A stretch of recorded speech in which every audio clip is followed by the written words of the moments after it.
President of the United States twice and is founder of the Rainbow Coalition. Please welcome the Reverend Jesse Jackson.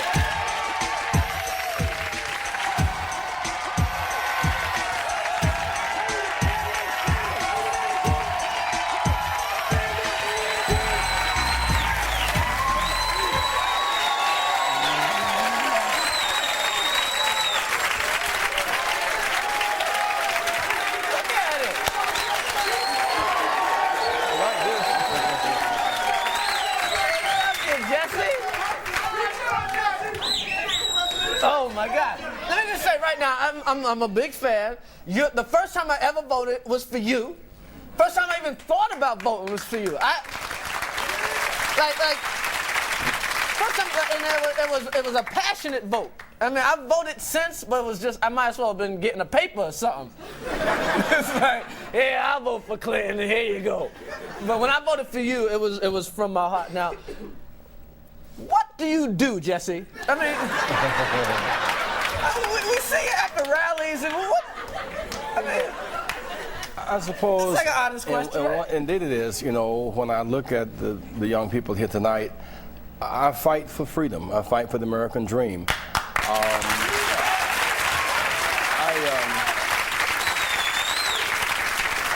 I went to jail July 17, 1960 because I couldn't use a library.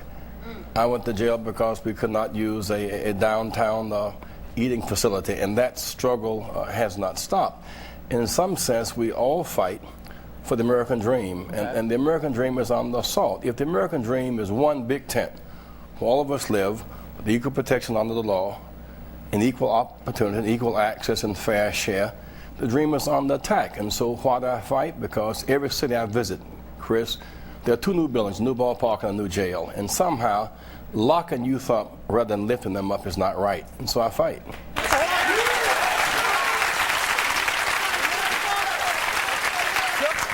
It's like weird, you're here, so I might as well just ask questions. Okay, we say affirmative action isn't a black thing. We say welfare isn't a black thing, but anytime there's like a rally to keep anything going, the white people don't show up. It's just us marching. Shouldn't we just pull back sometime and say, we ain't marching for y'all no more? Because it makes us look bad. It makes us look, you know, if we the only ones out there, we look bad. Well, I think there are probably two ways to look at it. Number one, affirmative action.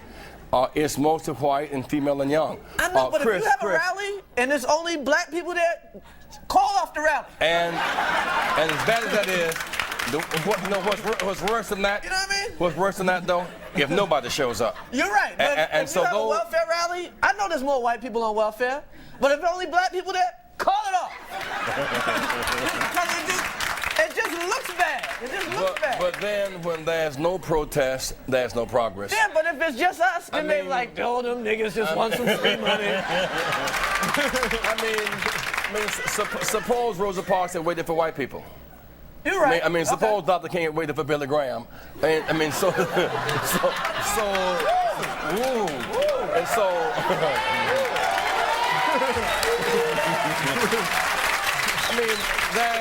there is, while there can always be more whites and browns and blacks, there's nothing wrong with us leading the way.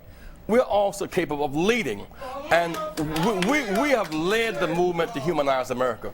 We've led the movement for gender equality and racial justice. And so there's nothing wrong with us using our moral authority and our sense of survival to fight to open up the doors for everybody. And that's, at the end of the day, the dream is everybody having protection under one big tent. Okay, I'm down with one last question because I know my South Carolina man. I'm from Andrews, South Carolina. Now, how come? This is I always wanted to know too. Just black leadership in general. How come we always focus on what the white man's thinking and what the white? Why can't we just focus on our own thing? Can we just focus on cleaning up the ghetto? It's like a lot of times. It's like a couple of years ago. I'm in Chicago. I was with you and Al Sharpton, and like I was covering a rally for Comedy Central, and brothers was marching for equal rights, marching past garbage. Of course, white people ain't giving you a damn thing. Why don't you clean up your fucking house? You know? I didn't mean to curse in front of Reverend, but you know what I'm saying? You know what I'm saying? You know what I'm saying?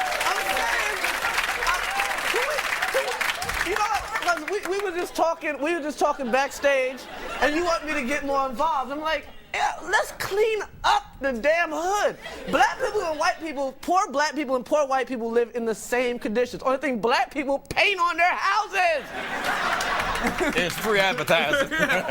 But you know, I think the point is people If we straighten out ourselves, people would deal with us as human beings. Don't you agree a little bit? Well, it's When your always, kid wants something and his room is dirty, you say, get back and clean up your room. Then tell me what you want. Cleanliness is always close to godliness. There's no question about that. Thank you. But if you live in a certain area of town where they cut off access to capital and cut off access to It jobs, don't mean you can't pick up a damn piece of paper in front of your house. But It don't mean that. picking up My mother used to make me clean up my yard and the 2 yards next door to her.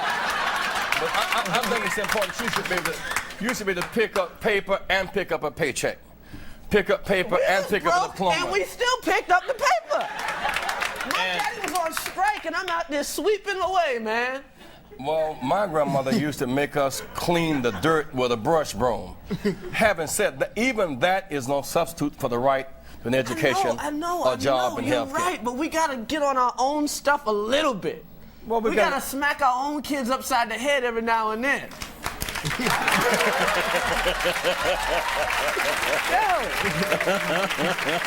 That's it. Thank you very much.